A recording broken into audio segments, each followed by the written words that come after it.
Shalom. Ka'ala Yahweh Bahashem Yahawashi Bahashem Rakakradash. Shalom and salutations and double honors to the elder apostles of Great Millstone, where I continue to listen and learn and understand this 100% truth. Shalom to the elder bishops, who are also continue to listen and learn and teach this 100% truth from Yahweh Shem Yahawashi Barakatham. To you men, you rule well. The water for your sacrifices and your lessons. Shalom to the elder bishops. Shalom to the elders and the prophets, the teachers and evangelists also of Great Millstone, who I continue to listen and learn and teach this 100% truth. And last but not least, shalom to the speckled bird, the confused face, the Akim and Aqua, the Akim on the highways and byways, and last but not least, the elect. Back again with another video, praying that you be edified with it. It's going to be a quick, simple video. Might be tough for some of you to hear this video. Fair use, 1976 Act, fair use. I'm not getting paid for this, just educational purposes only. But this might be a tough video, so for those that can't handle it, you know, I understand. So let me let the video play real quick, and then we're going to get some scriptures.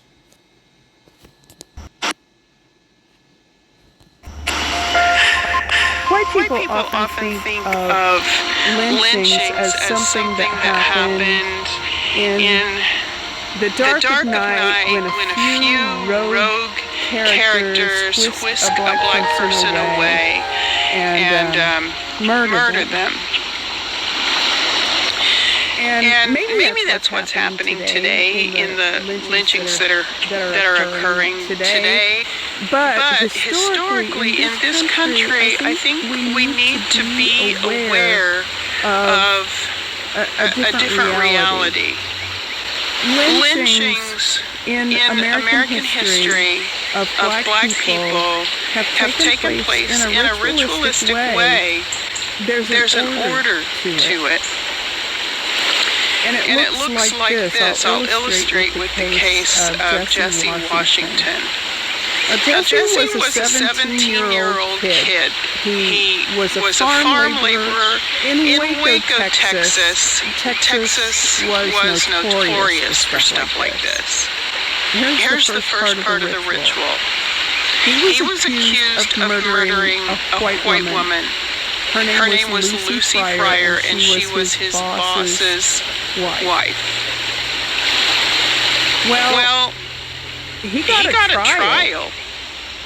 It lasted about an hour. And the jury deliberated for just a couple minutes before they sentenced him to death. And what happened next is this pattern that happens throughout history in all these so-called spectacle lynchings. A crowd storms into the courtroom. They seized Washington and dragged him through town. Now, sometimes they break the guy out of jail. Sometimes they go to his home and drag him away. And then there's the audience. In the spectacle gatherings, there can be a big crowd. There were 5,000 to 10,000 people at Jesse Washington's murder, and they brought picnics. There were photographers. It was a party. So this was a community event that white people did to bolster white supremacy. Oh, good. We're going to have a lynching. And let's plan for that. We know what goes into a lynching. It's always the same. Let me bring in the point about this being a family affair. Business is closed. Schools let out. And children were an active part of the lynching scene. This creeps me the fuck out. Then comes a period of torture.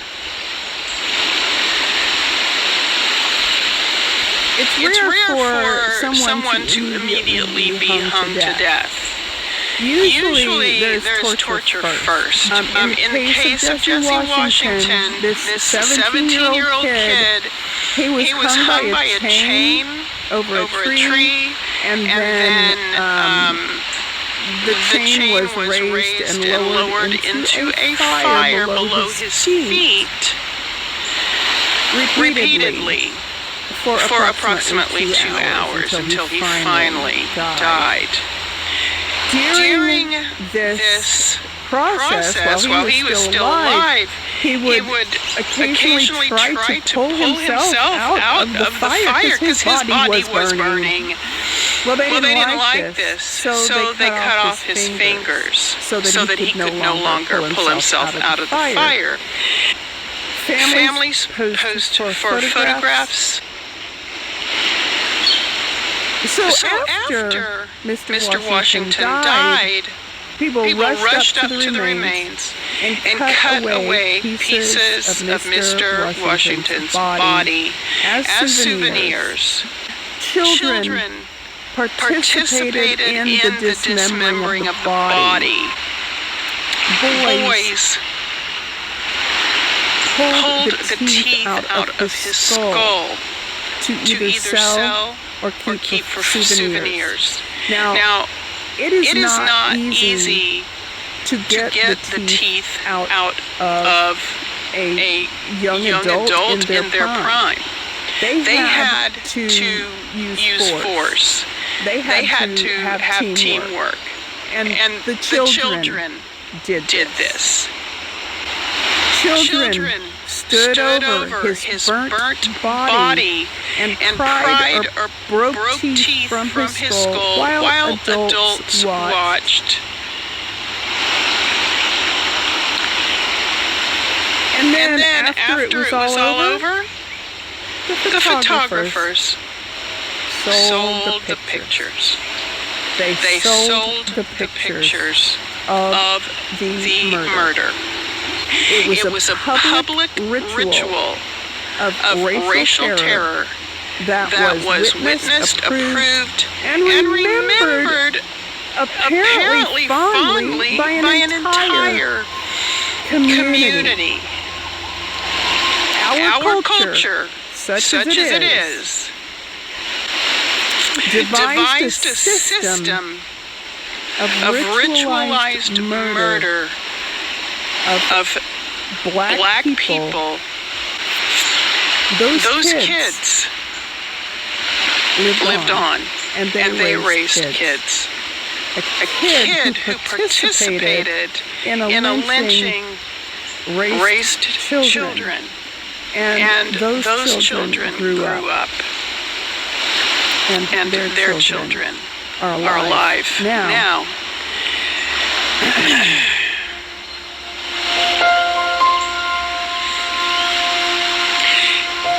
So you can see how the ritual destroys the notion that this was just random crazy acts and supports the notion that this was a community event that was ritualized and valued. Religious leaders were often involved in the accusation and in the trial and participated in the lynchings. Get curious. And that's why Yahweh Shem Shah gonna destroy y'all, man. He ain't forget nothing. This is Zechariah 2:8, and it reads, "For thus saith Yahweh of hosts, after the glory hath he sent me unto the nations, which spoiled you. For he hath touched you. For he that toucheth you, toucheth the apple of my eye." And this is what's about to happen. Y'all about to be destroyed, man. Deuteronomy 32.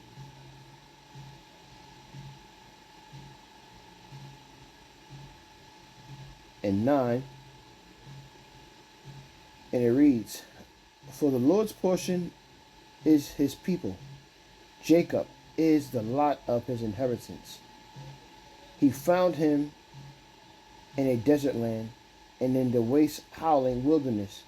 He led him about, he instructed him, he kept him as the apple of his eye. Here's a precept for you.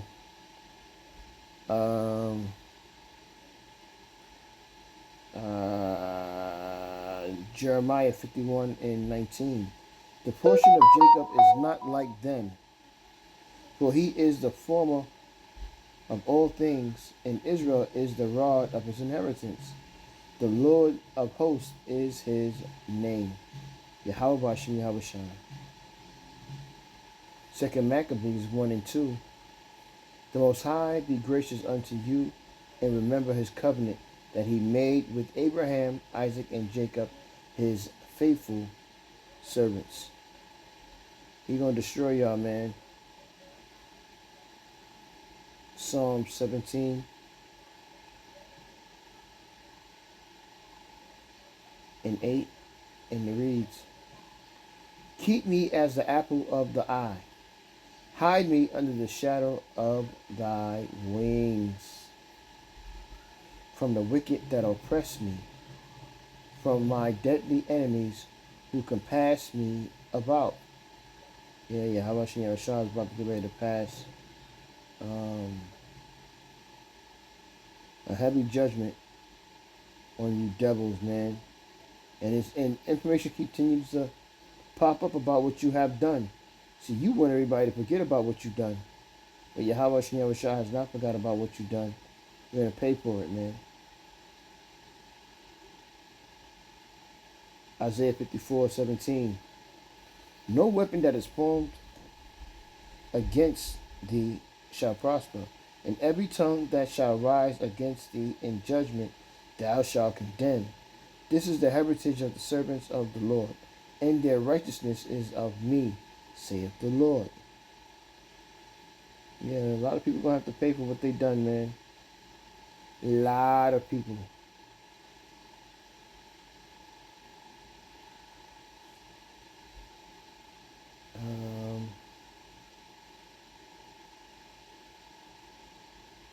Genesis 12:3.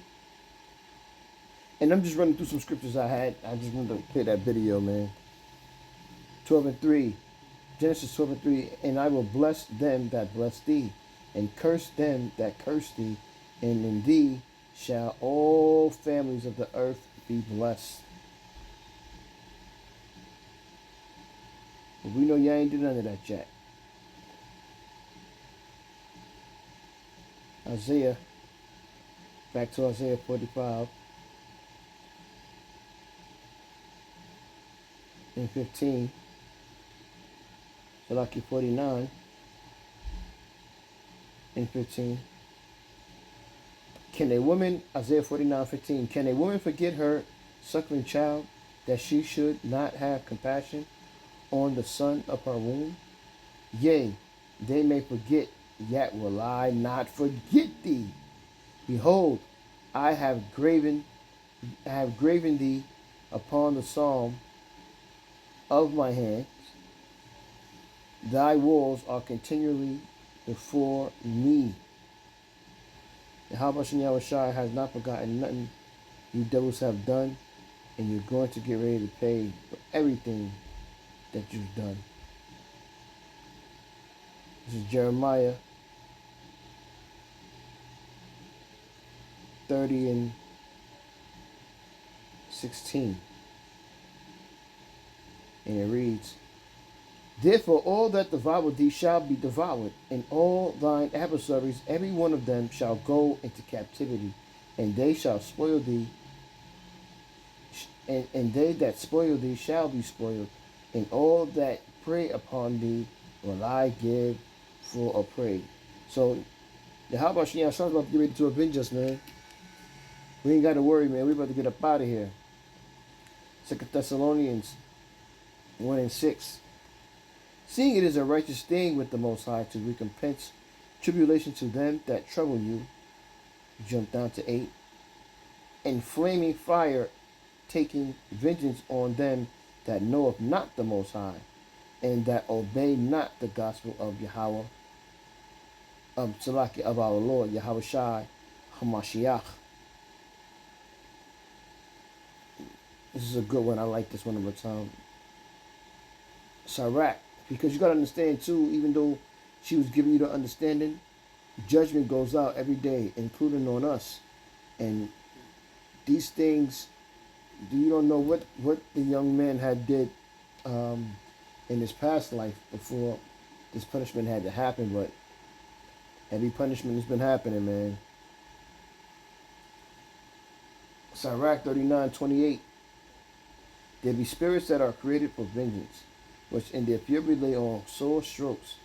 In the time of destruction, they pour out their force and appease the wrath of him that made them. So you don't know what these people have done. But judgment goes out, man. Who's ever died being innocent? Right? Obadiah, verse 15. For the day of the Lord is near upon all the heathen. As thou hast done, it shall be done unto thee. Listen to that story. Thy reward shall return upon thy own head. Esau don't like to hear stuff like that. He don't want no accountability for anything that he has done at all.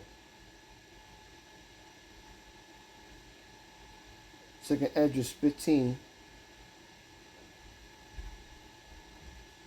and 46.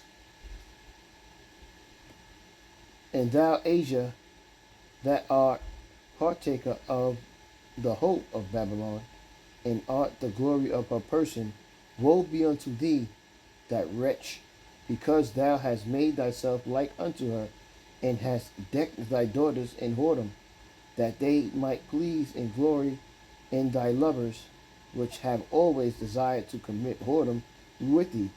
So you see, the plan was to keep our people in sin. This is what they did to our men, and now they have continued to do that to our women, to make them whores.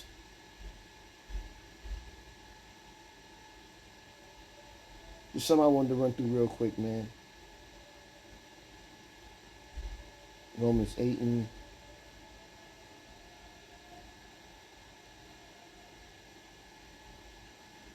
31.